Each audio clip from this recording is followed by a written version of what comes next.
Back when I was in college, I had the most terrifying experience of my life. I mostly suppressed the memory until something reminded me of it recently, and now I can't get it out of my head. Late at night, I would typically walk down a bike path to get to the train tracks with my friend. We would sit on the tracks, watch the moon rise over a lake, and then walk home. However, the last time I ever went to these tracks, something truly terrifying happened to me. To set the scene, the bike path was surrounded by old industrial buildings, mostly with no windows facing the path. There were very few streetlights illuminating the path, so it was very dark. We were walking with our arms linked together, and I was standing on the right. Walking from the other direction in the distance was a man. This in itself was strange, because we never saw anybody else down there. Neither me or my friend made eye contact with the man as he approached us. But as he was passing us, I decided for no real reason to take a glance at him. And this is when I saw what I saw. I looked up at him, and we instantly locked eyes. He followed my eyes the entire time he was walking past, and I couldn't look away. It was like I was in some sort of trance. I felt like I'd had all the air sucked out of my lungs, and my whole body tensed up. It wasn't until he passed us and looked away that I gasped for air and quietly said to my friend, "What the fuck?" My friend said, "What happened? Are you okay? I felt your entire body lock up." And I said, "Did you not look at that man?" She said no. It was at this point we both turned around to look again. But before I continue with the story, I need to explain what that man looked like.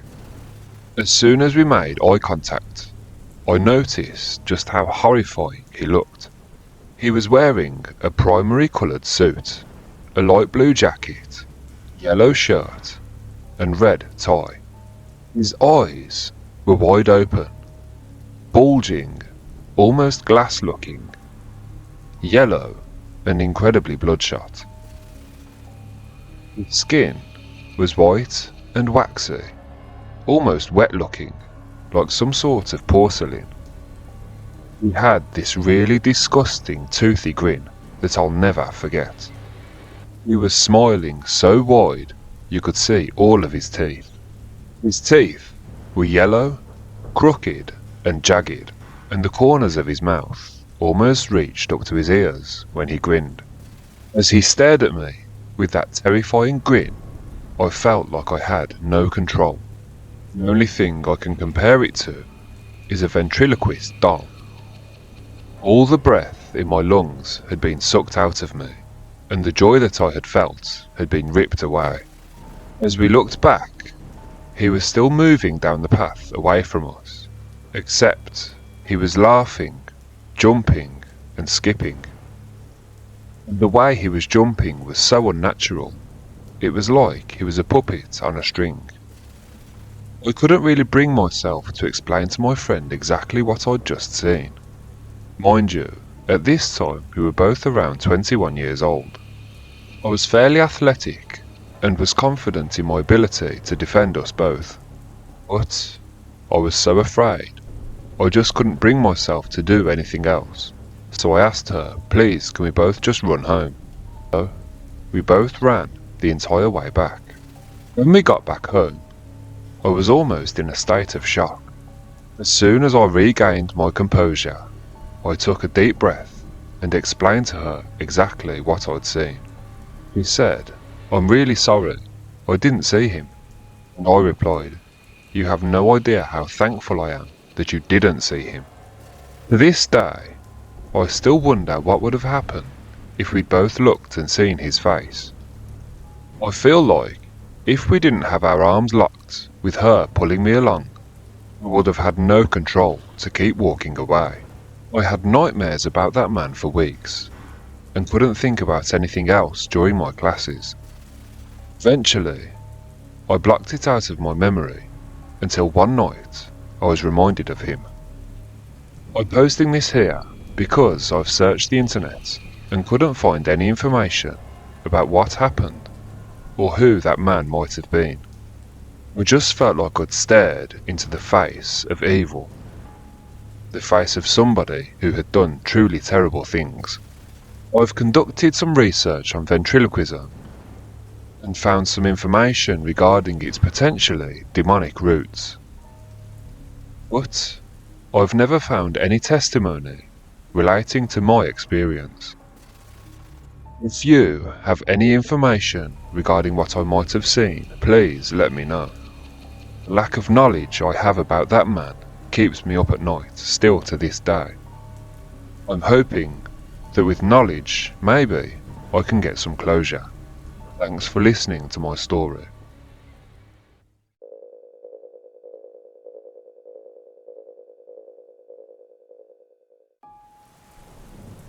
Several years ago, I took a 911 call from a family claiming that their daughter had been possessed. The family claimed that there was absolutely no possibility that drugs were involved, and there was no history of any mental health issues, which, of course, I didn't believe for 1 second. Family members were holding the girl down, and from the other end of the phone I could clearly hear two people screaming at each other in the background. I asked the caller to tell whoever was yelling at the girl in the background to stop. The caller said, "It's her." I said, "I know it's her, but whoever's yelling at her, you need to tell them to stop." Again, the caller said, "It's her." Both voices. I kid you not, this was the creepiest thing I had ever heard. I've been doing this job for 25 years, and I've heard many things. I know all too well of man's inhumanity and the terrible things people do to each other. But this was a different kind of evil. I was very clearly hearing a young girl screaming and an adult male voice yelling back at her. I couldn't understand either language, but they were definitely two different voices. The family claimed that both voices were coming from the girl at the same time. It really made my skin crawl. Later on, the lieutenant listened to the tape and turned to me and said, "Do you ever wonder?" Yes, I do.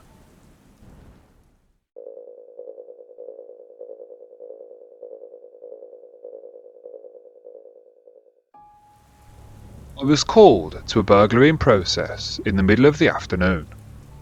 The owner of the house was in the kitchen and heard footsteps running up to the 3rd floor. It was a very old house with wooden stairs. We arrived and set up a perimeter around the house. K9 arrived soon after, and just as I was talking to the handler, a perimeter officer claimed to have seen a hand from the window on the 3rd floor pull back the curtain. With the perimeter secure, K9 entered the house and made their way up to the 3rd floor. After an extensive search, nobody was found. The officer was absolutely 100% certain that he'd seen what he'd seen, and the homeowner was completely adamant that he had heard the sound of boots running up the stairs to the 3rd floor.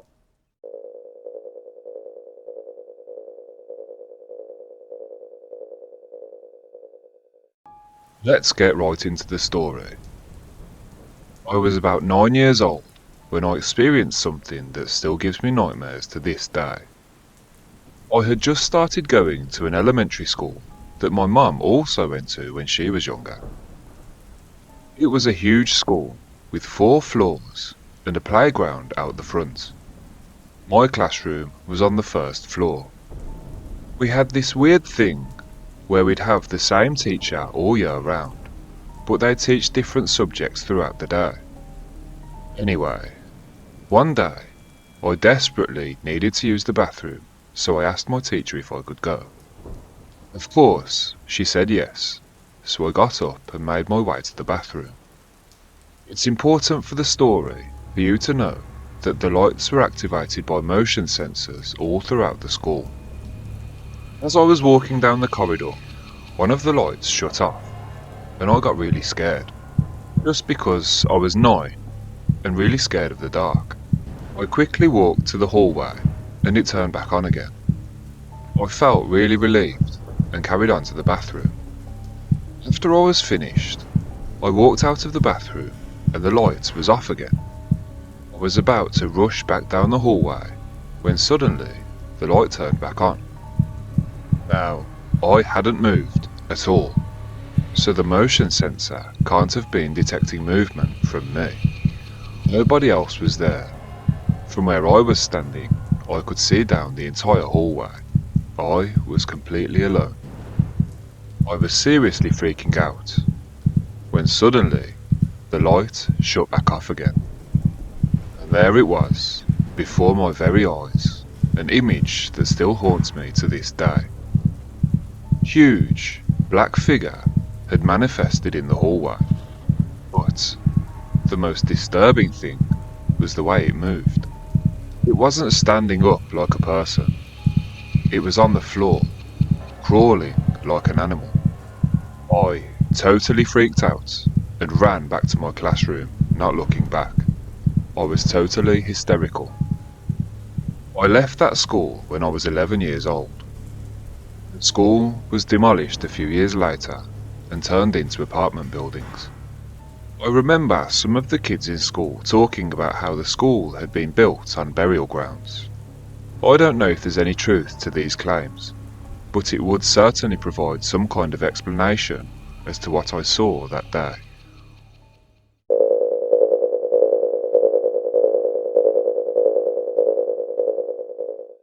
One cold winter night, at about 3 AM, I was doing paperwork in my vehicle behind a Kmart. Suddenly, out of nowhere, someone or something knocked on my window 2 to 3 times, obviously scaring the shit out of me.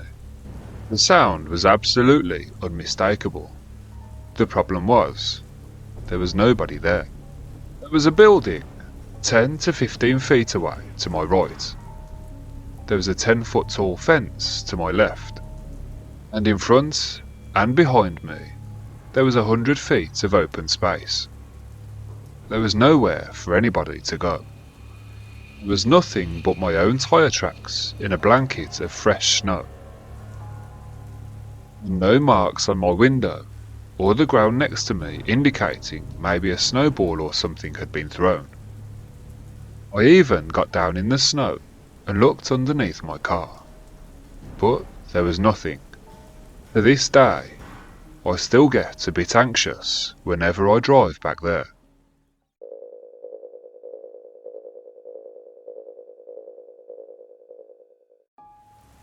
The jail I worked at had a notorious ghost called Sarah Ware. Sarah would frequently play with the lights, flicking them on and off, and set the alarms. Most of the alarms in the jail are panic alarms. These panic alarms are situated in offices where they have to be manually pushed and slid into a slot to be activated. It got to a point where some of the officers were too terrified to go into the courthouse whenever the alarm was activated. I was one of those officers.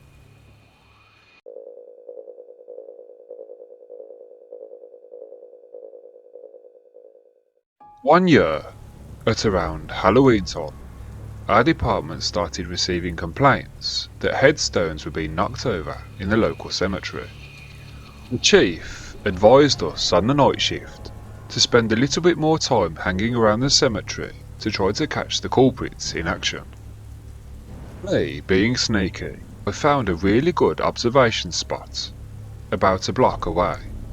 There were 2 major, well-lit streets providing a little bit of light onto the cemetery. For several nights, I would frequently stop off and check the cemetery with my binoculars, and only actually patrol the cemetery at the beginning and end of my shift, as usual. One night, whilst observing the cemetery, I saw what I can only describe as a cat walking on its hind legs. I watched as it walked approximately 10 feet in between two headstones before it faded away. I rushed over to the area in my car, turning on my spotlights, alley lights and takedown lights. I couldn't find anything, apart from a track through the dew that dead-ended at one of the headstones. To this day, I can remember exactly how it moved, and the outline of this thing that I saw in my binoculars. It was really creepy. I'm an avid hunter, and I've done plenty of hunting at night. I'm really familiar with all of the animals in my neck of the woods, but I can honestly say I've never seen anything that looked like this.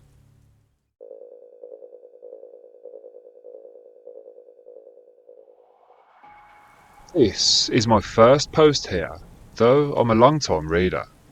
I want to start by saying that this story is absolutely true. I've had a few paranormal experiences in my life, but this one sticks out the most. Little backstory. I grew up in a very rural area, and my stepfather was a coal miner. Payday was a day where literally everybody in town would go shopping and eat out, because almost every husband or father in our town was a coal miner. So I was waiting for my stepdad to arrive home. Only me and my mother were inside the house. I was getting dressed and putting on my makeup. From my parents' bedroom, which was over the other side of the house, I heard my mother yelling at me. She sounded really pissed. She just yelled my name, but I don't have a very common name at all, so there's no possibility that I was just hearing a voice from the TV. It was definitely and unmistakably my mum's voice. I waited for a few seconds when she yelled my name again. Only this time, it was closer, clearer, louder, and angrier. I'll be honest, I was pretty nervous, thinking that maybe I was in trouble for some reason. I called out to her to ask what she wanted, but I heard nothing back. Again, I waited a few seconds before calling out, but again, I was met with silence. I decided to walk through the house to find her, but she was nowhere to be found. I was completely alone in the house. So, I ventured outside, where I found my mother, in the picnic area with the dogs. I asked her if she'd yelled at me, but she said no, insisting that she'd been outside the whole time with the dogs. I asked her again just to be absolutely certain, and again she insisted no. I knew she wasn't lying.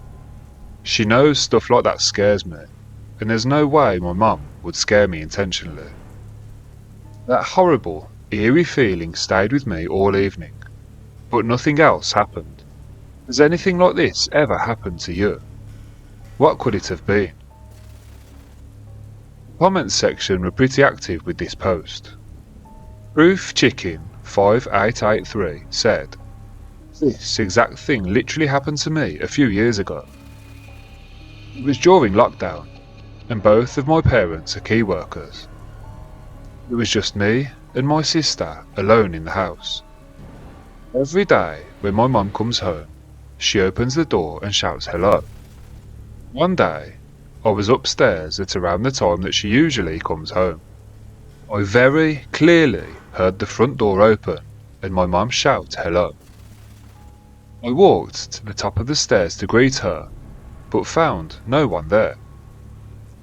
My sister also came out from the other room expecting to see my mum after hearing her voice. My mum arrived home about 5 minutes later.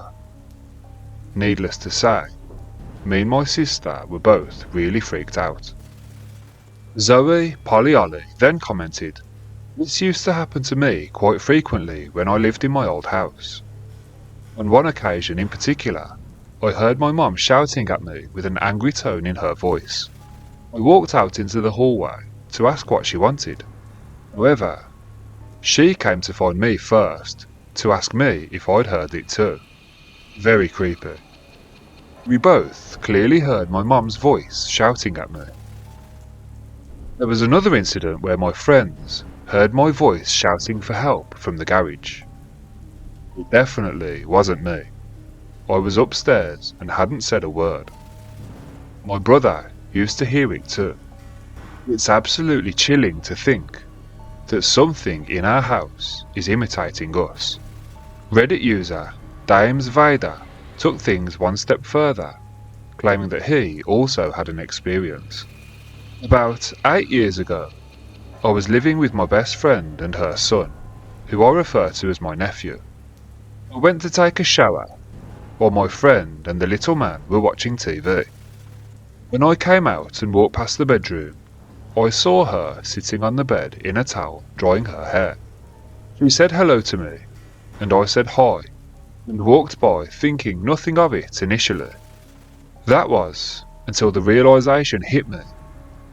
How could she have just come out the shower when I myself literally have just come out the shower? I took a few steps backwards and looked into the room. There was nobody in there. I walked into the living room, and there she was, still sitting on the sofa with my nephew. She was adamant that she hadn't moved the entire time, and was equally as freaked out as I was. She claimed that she had a similar experience with her boyfriend. She had seen and heard him enter the house and walk into the kitchen. And she followed behind him. He was nowhere to be seen. His van pulled up outside a few minutes later. A lot of weird things happened in that house, and I'm pretty certain they had a paranormal explanation."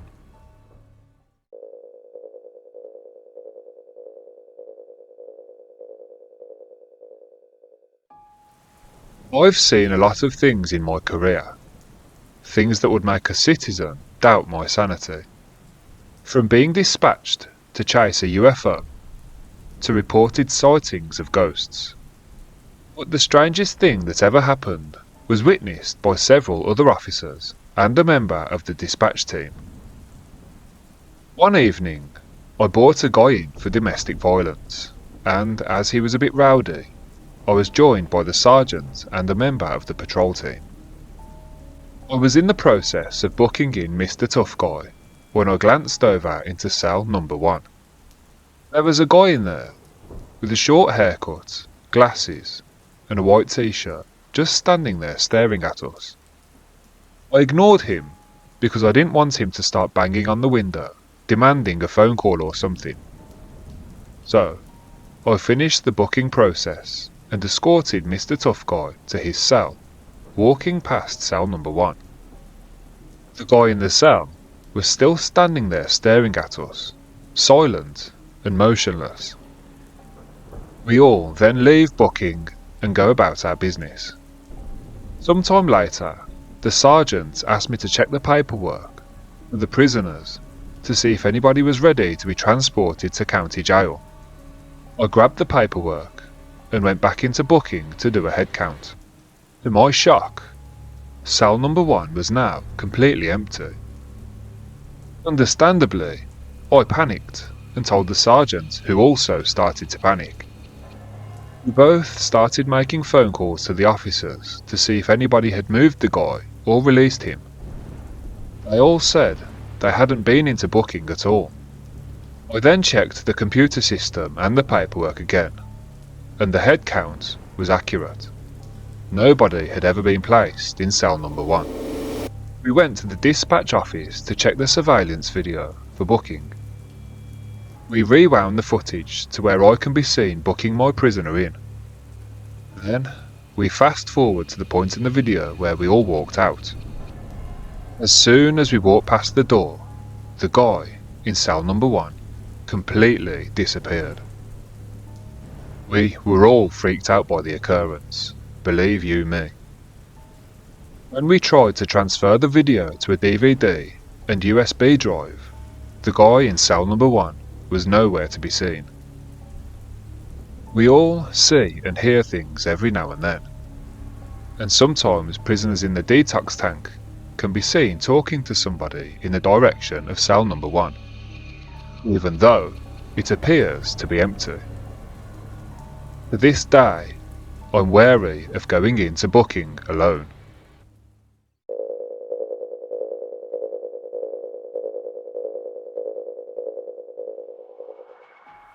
This is a ghost story from my family home. My dad isn't a strong believer in anything in particular. He'll pray for a few seconds every morning before he goes to work, but that's about it. This is the only story he's ever told me and my brother which has made him question his beliefs. It was a hot afternoon in Mexico. My dad had just arrived home from a work trip and arrived at the house with my grandma. My dad was extremely tired in the scorching Mexican heat, and he didn't have the key for the gate. The gate was a green metal gate, like a giant sliding door which you couldn't see through. It was practically impossible to climb. It was 15 to 20 feet tall, and the 3 brick walls which surrounded the property were the same height. We had a big property, but didn't live in a rural area per se. Rather, it was a small, dusty town with other large houses around. Next to the gate was a metal door, the same rusty green colour. My dad walked up to the door and started pounding on it. We knew that by this hour, my sister, who was at high school at the time, should be home by now. As I said, our house is quite large, with 3 floors and 3 brick walls which push all the sides to either side of the gate. So my dad knocked on the gate and then yelled, "Come and open the gate!" Then he heard a voice coming from inside the house across the other side of the property. It was my sister yelling back, "Wait, I'm coming." So he waited, and then waited some more. Eventually, after a few minutes, he knocked again, much louder. And again he yelled, with an undertone of annoyance in his voice, "Come and open the damn gate!" Again, from inside the house, he heard my sister's voice echo from across the property. "Wait, I'm coming." And while waiting, my grandma looked at him and said, "I wonder what could be taking her so long." After waiting again, even longer this time, my dad decided to call my mum. She answered the phone, and he asked her if she knew what was going on with my sister. My mum responded, sounding slightly confused, asking why. My dad started to explain the current predicament, but my mum cut him off halfway through the sentence. He said, "That's impossible, she's not home. She's here with me right now." As it turns out, my mum got away from work early and went to pick my sister up from school. My mum then took my sister clothes shopping to a near outdoor mall. As he was still on the phone to my mum, my dad began running around the property, checking for any signs of an intruder. He was looking for a ladder, or a hook, or a rope. Anything that showed a sign that somebody had tried to break in. Soon later, my mum arrived home with my sister. They all gathered at the front of the house, and my mum opened the gate so they could get both cars in. While doing so, my dad ran inside the house to get his hidden gun. Then he rapidly searched through the house to find whoever was inside. There was absolutely no sign of a break-in, and nothing had been stolen. In fact, there was no indication that anybody had been inside the property. My dad was understandably confused. and firmly believed that either somebody was still inside the property or they'd left without taking anything. But that's when my grandma said something to my dad that made him question his beliefs in the supernatural. He said, "We both heard it. If it was a person, why did they sound exactly like your daughter? You and I both know that this was no intruder. They were both there, and they both very clearly heard my sister's voice. To this day, they both swear up and down that it was my sister's voice." After that day, my dad always left my door open for something. My whole family swears that we were living in a haunted house. It wasn't like a creepy cabin in the woods, or a 500-year-old home where a family had been murdered. It was just a piece of land that my mum and dad had bought and built a house on, and it was haunted.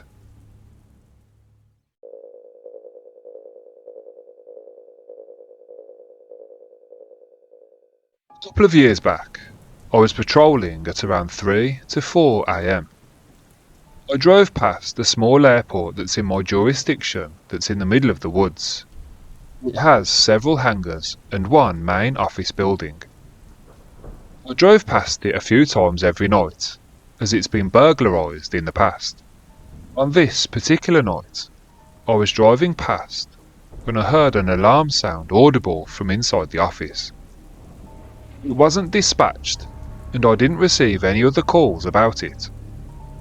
I called it in and walked up to the office, which was completely dark and unoccupied.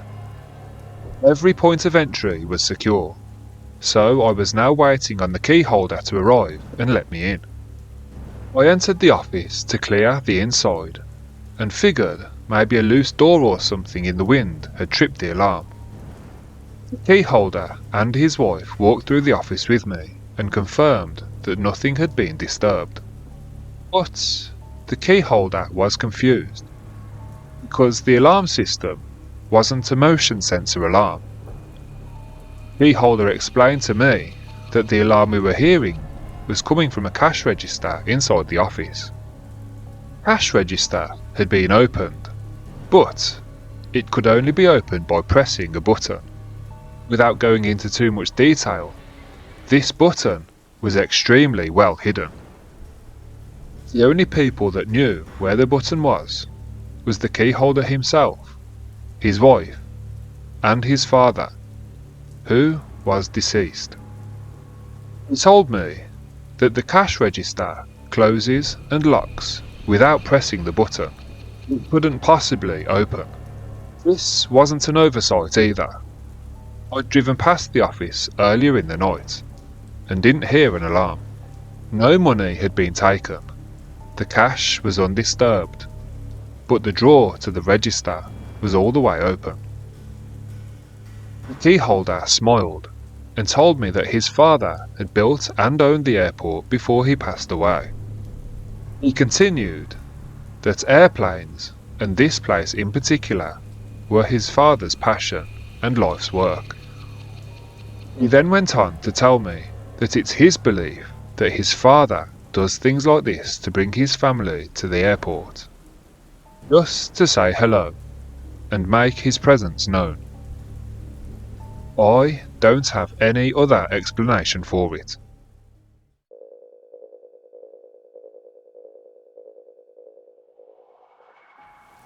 One evening I was taking a nap. It was probably around 5 to 6 p.m. And in general, this wasn't a great time in my life. But that's a different story entirely.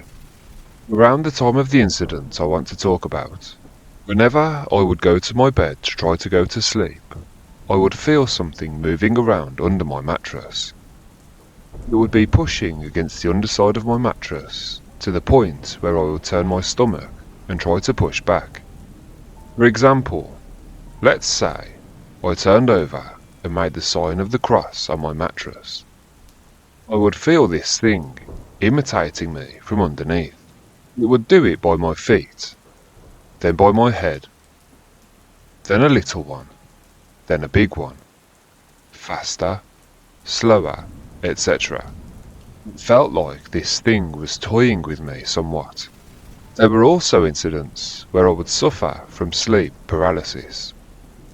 I would feel the bed moving way more than I would when I was awake in my bed.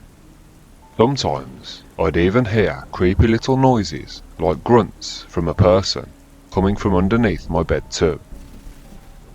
I posted this to a Ghost Stories subreddit, but I wasn't a spiritual or religious person whatsoever. However, due to my circumstances at that point in my life, I was looking for a sign or something. I was absolutely desperate and just wanted something to believe in. Some kind of hope that things might change, and maybe the angels could do something to help me. I really wanted to know if I could lean on Christianity to change the way my life was playing out. I don't know if this thing attached to me because of my negative energy, but since I found Christianity, things seem to have calmed down. Presence still seems to be there, but I've never experienced anything quite like what I experienced that night. Anyway, back to my sleep. I cannot even begin to explain the feeling of absolute terror I experienced when I heard what I heard that night. It happened like this. I woke up from my nap, and the very second I opened my eyes, the room was filled with the loudest, most blood-curdling demonic scream you could ever imagine. I sat up in my bed feeling like my head was about to explode from the sheer volume of this deafening scream. My heart was pounding in my chest and my brain felt like it was about to burst. No more than a second after the screaming had stopped, I could now hear it in the bedroom at the total opposite side of the house. Then I could hear it downstairs. The scream was moving from room to room all around the house at a speed that wasn't even close to being humanly possible. Everything went quiet for about a minute or so, and I was about to get out of my bed to investigate. Then, boom! As loud as a crack of thunder, that scream was right next to my ear. I swear I could feel the whole room vibrate. I lay back down in my bed and threw my sheets over my head while I sobbed. Thankfully, that was the last time I ever heard that scream. And yes, the house was completely empty.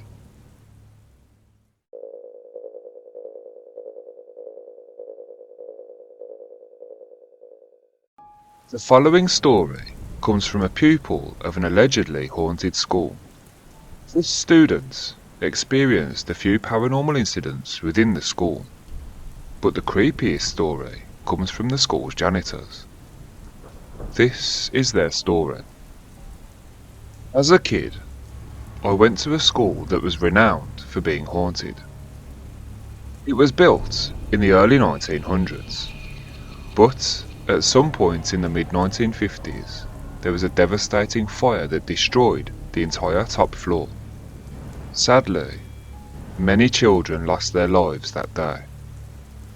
Eventually, the building was reconstructed without the top floor, making it a two-story building with a really creepy basement.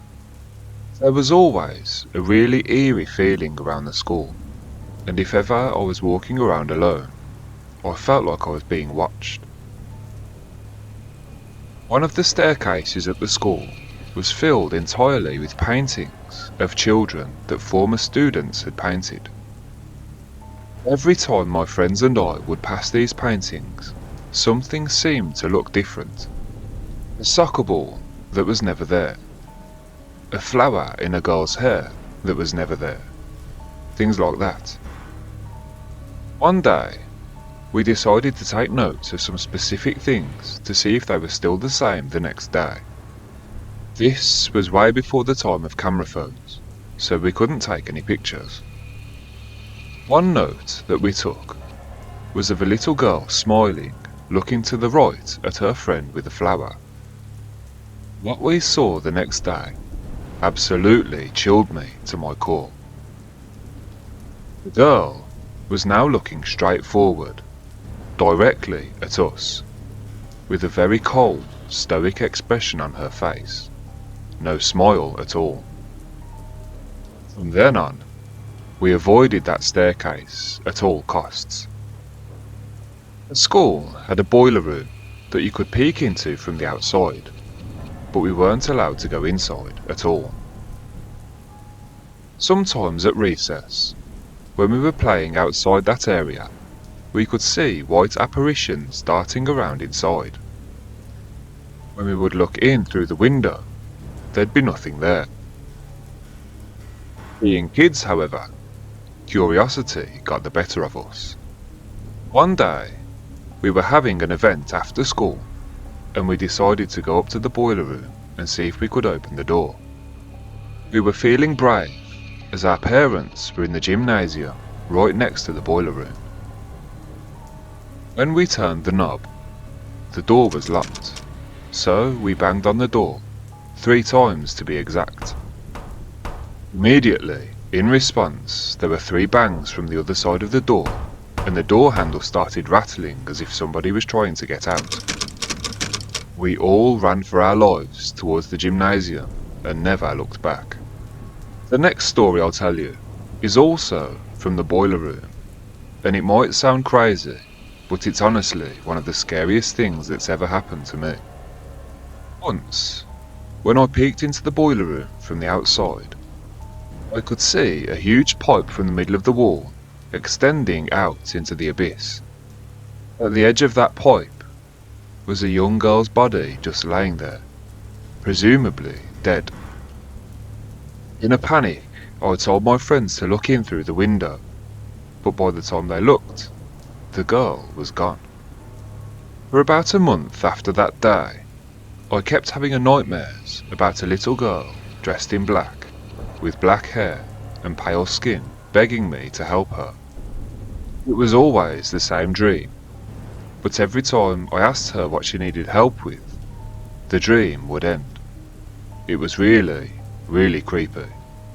The next story I'm about to tell you is something I heard from the janitors who spend the night at the school. They were in the janitor's office in the basement one night, just chatting and having some snacks, when they heard the sounds of children playing coming from the gymnasium.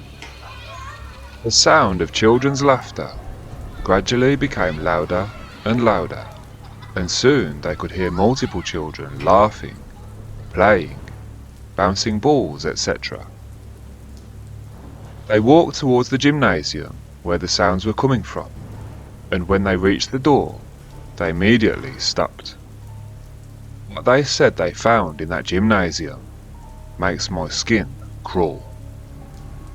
They said that there was one singular basketball in the middle of the gymnasium bouncing on the spot. The basketball came to a stop, but before they could turn to leave the gymnasium, it started rolling over towards them. Eventually, the school was demolished and houses were constructed on the land. I just can't help but wonder whether the spirits that resided in that school ever found peace.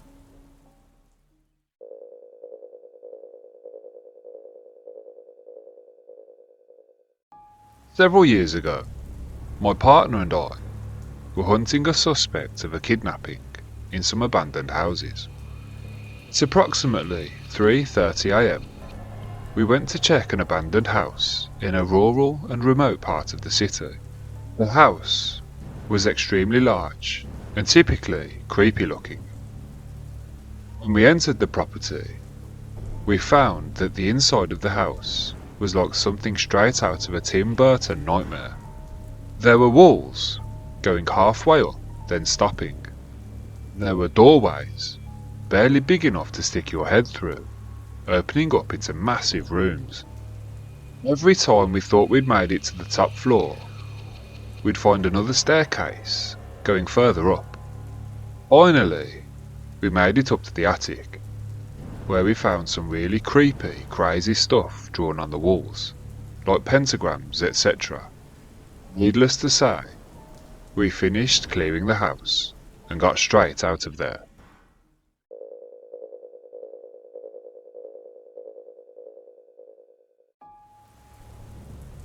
I was the sergeant, working an overtime graveyard shift at a now demolished sub. I was on my lunch break when I heard a door open at the other end of the sub, followed by the sound of footsteps. I had the light off in my office because the hallway lights were more than sufficient. From my peripheral, I could see someone standing at the door, and when I turned to look, there was a shadow figure standing in the doorway as if to say hello. This wasn't something I'd seen out of the corner of my eye. I clearly saw it standing there for a few seconds before it turned away and walked down the hallway towards the lieutenant's office. Later, when I asked the guys if they'd ever experienced anything strange at the hub, they laughed and said, "That's exactly why we don't come back to the sub until the sun comes up."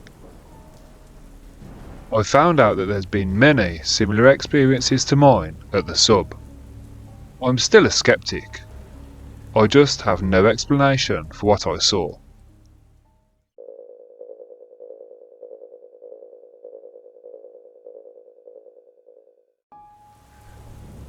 After retirement from the police force, I worked as a security guard in a medical centre. One morning, I was opening the place up at 5 AM. As I walked past one of the alcoves, just for an instant, I saw a young boy, probably about 8 or 9 years old, with scruffy hair and a stripy top, sitting on a bench. I saw him briefly, for just a second, and then he was gone.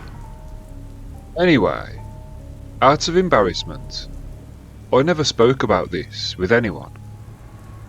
I had 8 retired detectives working for me, and one day I was having a conversation with one of the guys.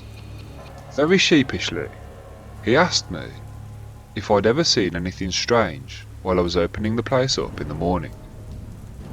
When I asked him why, he said because he had momentarily seen a young boy sitting on the bench. He described a boy with scruffy hair and a stripy top, sitting in exactly the same place that I'd seen him.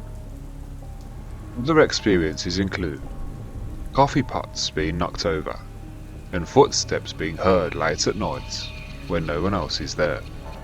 I later found out that the medical centre is located adjacent to the most haunted cemetery in Staten Island.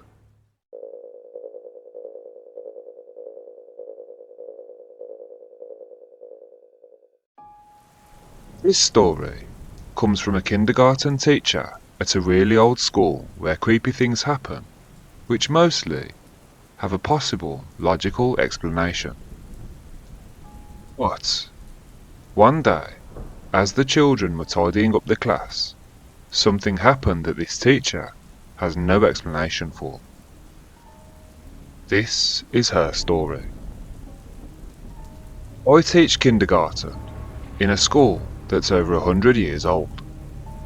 The classroom I teach in is on the second of 4 levels. We don't use the top floor at all because it's in total disrepair. Sometimes the auto flush toilet flushes on its own. Sometimes things will fall off the shelves when nobody is around. Sometimes the lights will flicker just for a moment, but I figured it's an old school and that's why these things happen. Anyway, last year, around parent-teacher conference time, I sent home a little questionnaire asking the parents what they would like to discuss at the conference. One of the questions was, what friends from school does your child like to talk about when they're at home? Social and friendship skills are a big part of kindergarten. That's why I like to ask this question. Of the 20 children in my class, 7 of them had listed a child called Alex as a friend. There is no child called Alex in my class. In fact, there's no child called Alex in the entire school. I asked them who Alex was. It's fairly normal for children to have imaginary friends, but for all of them to have the same imaginary friend is a little bit unsettling. They said things like, the quiet boy. He likes to sit on the stool over by the bookshelf. He's nice, but he cries quite a lot.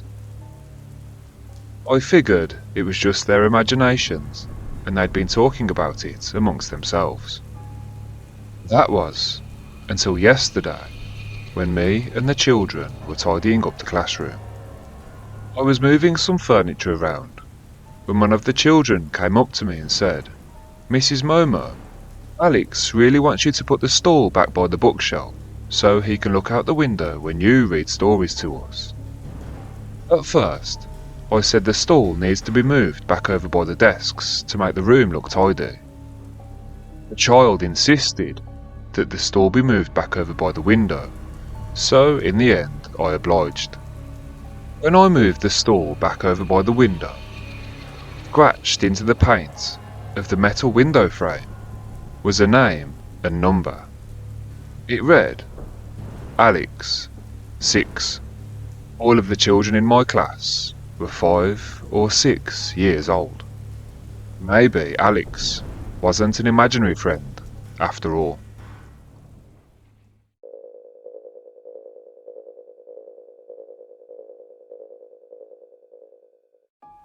I was working at our local county jail, and while doing my watch tour, I was heading over to medical when I clearly heard 2 people having a conversation. Initially, I just presumed it was 2 inmates in a cell talking. I walked to the first cell, and there was no names on the door, so I didn't look in, I just walked to the next cell. As I approached the next cell, I could see that there was 1 name on the door, so I looked in. I opened the hatch, and there was 1 guy in there on his own. I didn't say anything to him at first, but as I was about to close his hatch, he asked me if I could move his neighbours over because he was lonely and he'd like some company. I then walked back to the first cell to look into the window just in case somebody didn't put the names on the door. I looked into the cell, and there was nobody there. To my surprise, the cell was completely empty. I went back to the guy in the other cell and asked him if he'd heard people talking in that cell, and he said yes, they'd been talking loads. I informed him that there was absolutely nobody next door, and promptly got out of there.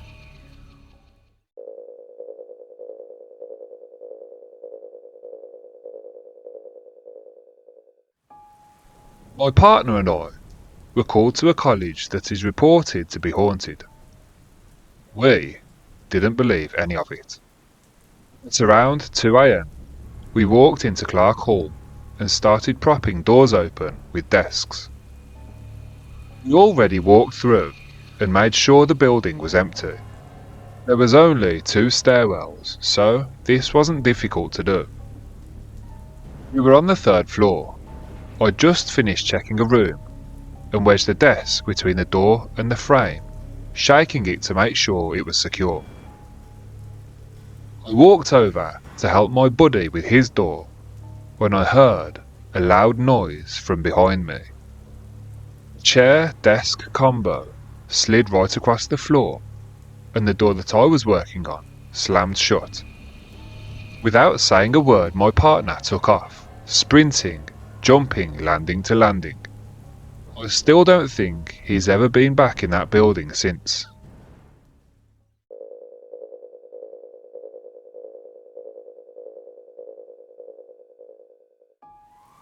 Over 20 years ago, I took an alarm call from the old PTA building across the street from a courthouse in Austin, Texas. The alarm had already gone quiet when I showed up with a senior officer. We found an unsecured door slightly open on the east side, so he posted me there while he finished the perimeter and we waited for other officers to arrive. I was staring right at the door when the alarm activated again and the door slammed shut right in my face. The senior officer ran straight back to my position and asked me why I'd closed the door, which of course I told him I hadn't. We called for K9 and the dog arrived shortly after. I went in with K9 to clear the building. We found nothing, but the entire time we were in there, the dog was acting really skittish. Like he knew someone was in the building, but he wasn't picking up a scent. We secured the building, and the key holder showed up soon after. He said, "Well, you know this building is haunted, right?" There was a secretary who had worked there for about 30 years, but after she died, she kept showing up for work. Papers would fly off the desks. Doors would open and close on their own. Some staff members even claimed to have seen her. We both told the key holder next time there was an alarm call, it was all his.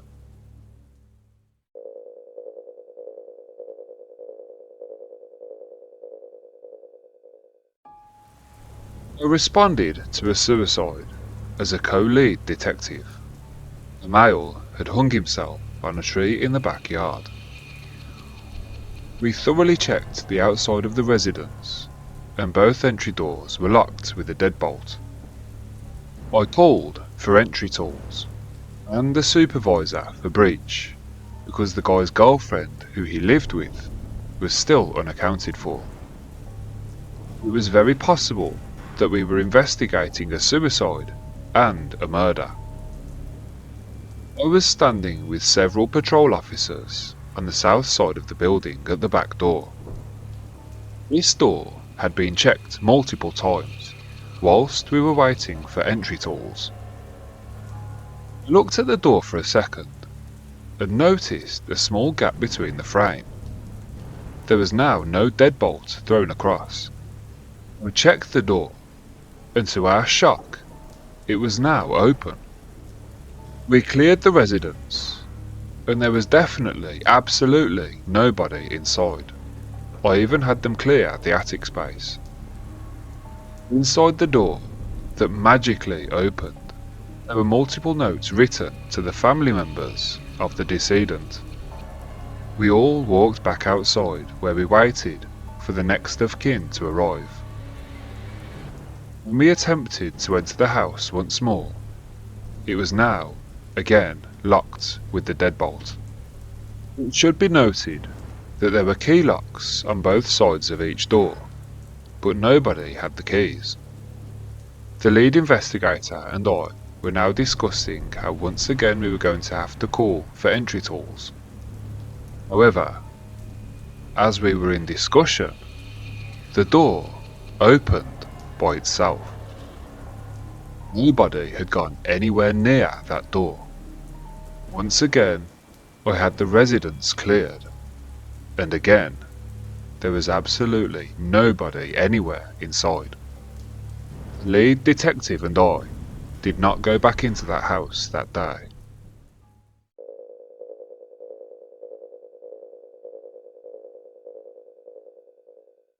I work on county roads. One morning, at approximately 3 AM, I had a signal 100, but the nearest bathroom was about 30 minutes away. So, I pulled down a dark gravel road and started my business. Straight away, I felt like somebody was watching me. Looking towards the rear bumper of my unit, approximately 20 feet away from my vehicle, I could see a dark, shadowy figure. I stopped and zipped up and yelled out what I presumed was a person, but I received no response. I started to apologise to the person, thinking that maybe this was the landowner and they'd come to see who was peeing on their drive. But again, no response. I then went into tack mode and demanded that this person show me their hands and identify themselves. But again, they said nothing. At this point, I started to feel really uneasy about the situation, so I aimed my flashlight over in their direction. As the light passed over that area, that figure was nowhere to be seen. Keep in mind, I was talking for at least 20 seconds, and I clearly just saw somebody standing there. I looked around the area, but found no sign of anybody. The ground under my feet was thick with leaves. I couldn't make a single step without making a noise. There's absolutely no way that this figure could have run away without me hearing it. I turned around to get back into my unit and took a quick look behind me. To my horror, I could now see this shadowy figure approaching me from behind. Needless to say, I got straight into my unit and hightailed out of there as quickly as possible.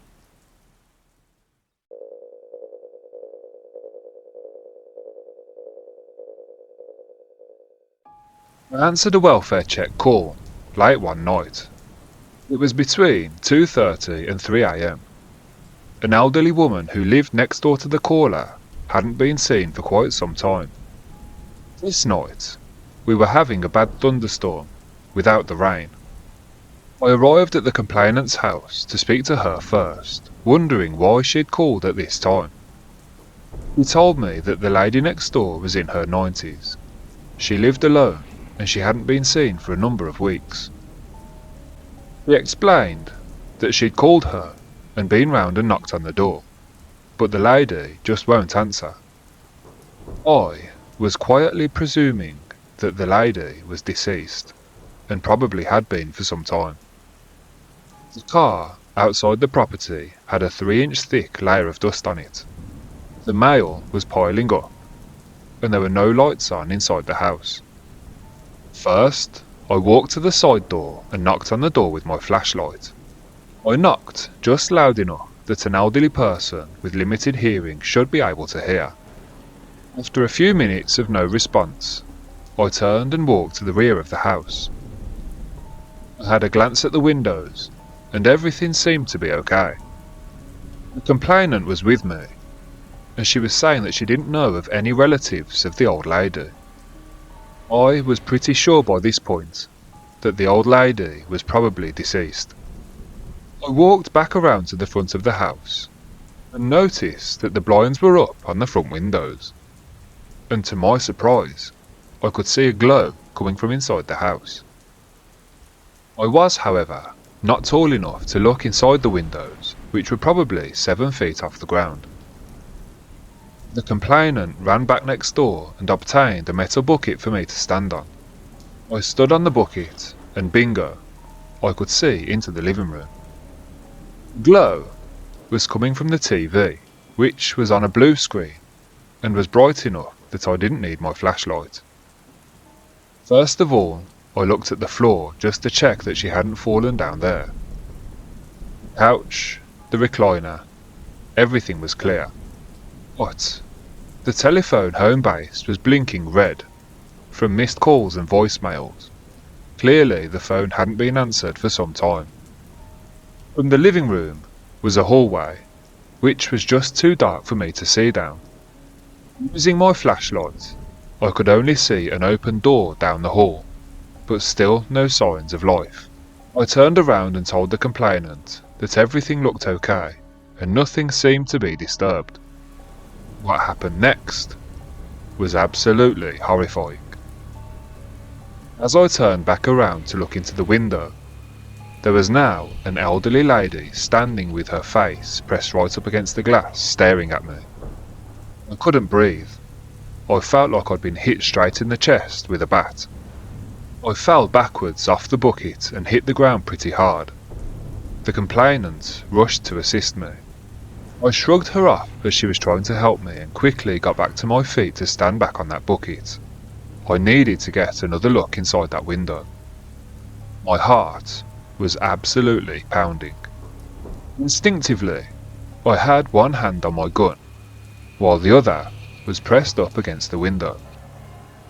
I looked back inside and saw a frail, elderly lady standing in the hallway with her back to me, wearing a long nightgown. She turned her head to the side and looked at me out of the corner of her eye. Then she slowly walked down the dark hallway. This really unnerved me. I got down and looked at the complainant, who was standing there with a puzzled look on her face. All I could say to her was that I'd seen the old lady. By this time, the wind had really picked up and it had started to rain. I started to walk back to my car by the road, and I turned to face the complainant.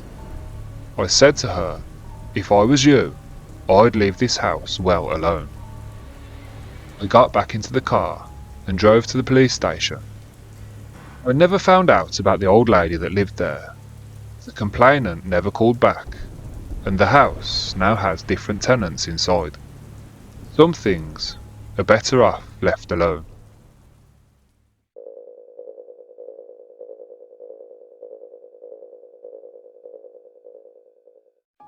One of our regular callers was an elderly lady in her 80s. Whenever she didn't take her medicine, she would hallucinate and see children in her house. She would call us to report that the children were moving things around in her house and making loads of noise, etc. I've visited this house many times to answer these calls. One time, I was standing with the elderly lady in the dining room of her home, and she was getting agitated because she said she could see the children. I, on the other hand, couldn't see anyone. She looked at me with a really fearful expression on her face and said to me, "Can't you see him? He's been staring at you now for about 10 minutes and he's grinning." While saying this, she was pointing to a spot no more than 5 feet away from me. The way she was saying it with such concern was extremely creepy. But I know it was only a hallucination, right?